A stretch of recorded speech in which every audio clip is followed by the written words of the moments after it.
Hey guys, welcome to part 6 of my Pokemon Crystal Legacy Hard Mode Nuzlocke Challenge. Let's begin. After getting my 5th badge and being Chuck, I decide to fly back to Ecruteak City and start making my trek through Route 42. But first, we're going to get my encounter in Mount Mortar, and that's fighting the Karate Master. He has been placed much earlier in the mountain so that you can just go ahead and get your Tyrogue really quick. And right here, it's pretty straightforward. Gasms is doing a good job just being a wall and healing with Leech Seed, Synthesis, and Mega Drain. And I take care of the Hitmonchan and Hitmonlee with no problem. After this, he gives me a level 5 Tyrogue, who I nickname Norris. Next, I get my encounter on Route 42, and it's an Ekans. I catch this Pokemon with no problem, and I nickname him after my pet snake, Vesper. Next, I get my encounter on Route 43, and I get a Furret. It's pretty good. It gets cool moves like Dig and Extreme Speed, so definitely can have some use for it. I catch it, and I nickname it Floofs. Next, I encounter the red Gyarados at the Lake of Rage.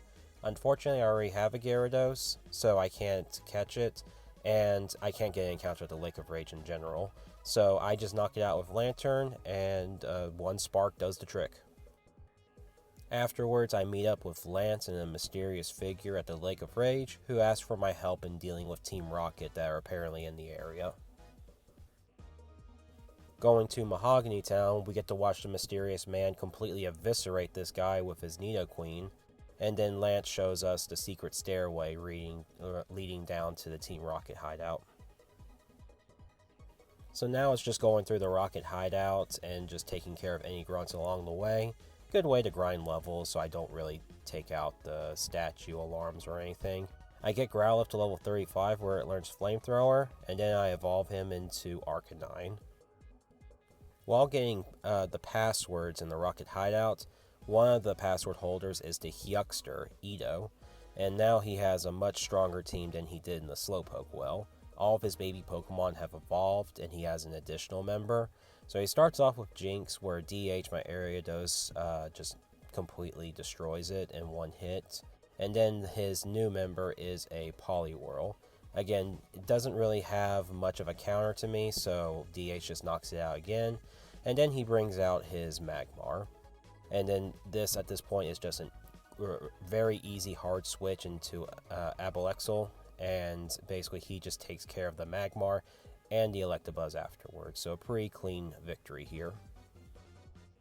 Just like in the Slowpoke well, Archer seems to be leading the operation here in Mahogany Town, and he challenges us to a fight. His team is much stronger now, and he leads off with his Weezing. Abalexal gets badly poisoned, but is able to take care of him after a couple of magnitudes. He then brings out the newest addition to his team, which is a Tauros. Very powerful physical Pokemon, can really make dents into walls.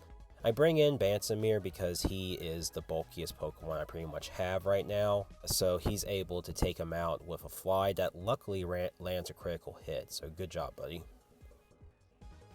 His next Pokemon is his Slowbro, which can be a real problem because it's going to use moves like Amnesia and Curse to be very bulky.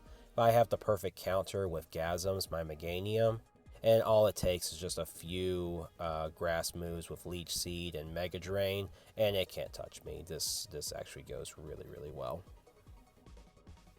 Finally, he brings out his ace, which is Houndoom, and all this is just switching into Beacon, my Lantern, who is able to take him out with some water-type moves. His team is pretty scary, but this is probably the best that this could have went. The crit with Gyarados' Fly on the Tauros, I think, is what really saved me. But we're not out of the woods just yet. As I go into the generator room, the last Team Rocket admins jump me, and Lance helps me out. So Ariana leads with her Arbok, and I lead with Abalexal.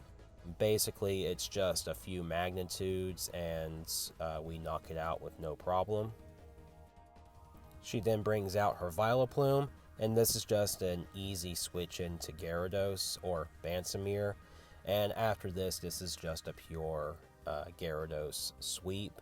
Gyarados is probably one of the best Pokemon in this game, and it's pretty much the best Pokemon in almost any Nuzlocke you do, but this is just a strong example of giving him Fly and just how much he is a menace to everything. He one-shots Vileplume, and then he one-shots the Persian, and it's just a couple of thrashes to knock out the Murkrow, and we take out every Rocket member in this hideout.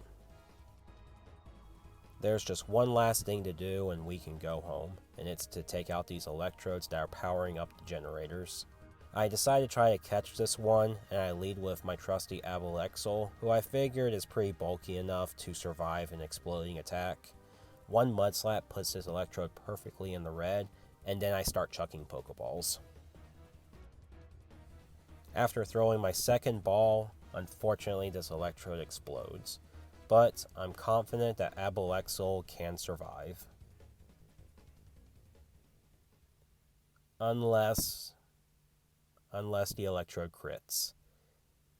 I'm not gonna lie, this hurts a lot. Abalexal was gonna be a big help in my fight against Jasmine, and this just really hurt a lot. Like, Lance's words, sorry Lance, you're not getting through to me. Thank you for all you did, Abalexal. R.I.P. buddy. With a death though, Abalexal would still want us to keep going, so now we take on Price. The level cap for Gym 6 I think is technically 36, but Price's Ace Piloswine is 35, so that's what I'm going with.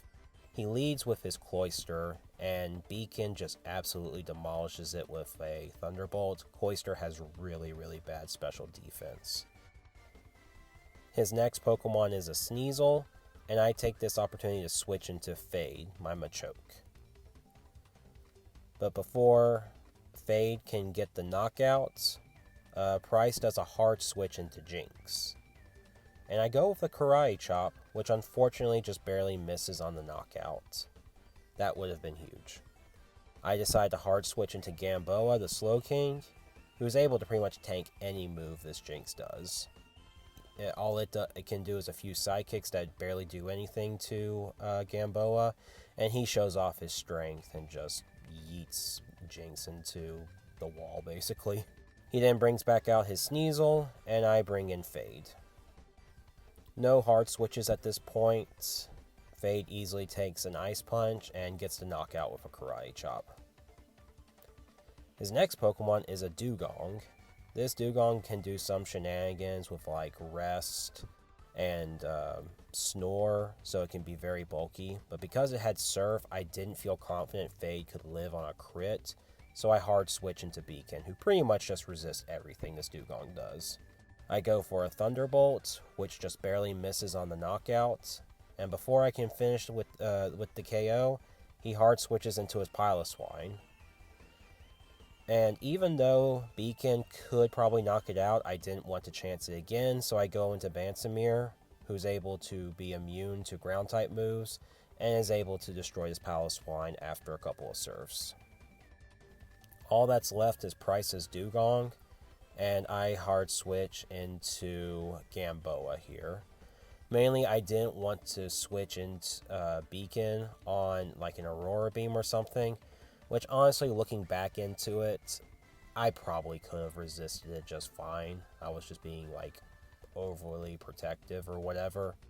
But basically, I just get over it after realizing Gamboa is not going to get the knockout. And eventually I switch right into Beacon, who eventually finished off this Dugong with the Thunderbolt, and we get our 6th badge. While the loss of Abalexal was really rough, something happened that I just had to show off. I was grinding for levels in preparation for Jasmine, and I encounter a full odds shiny Stantler on the same exact route that I encountered my other Stantler, the normal one. So I decide to do a Shiny Claws and basically replace Eric Confirmed, the normal Stantler, and get a new shinier version of Eric Confirmed. This I thought was really cool and at least brightened up my spirits after losing Abalexal at Team Rocket Hideout. I hope people enjoyed this episode and tune in for part 7 where we take on Jasmine.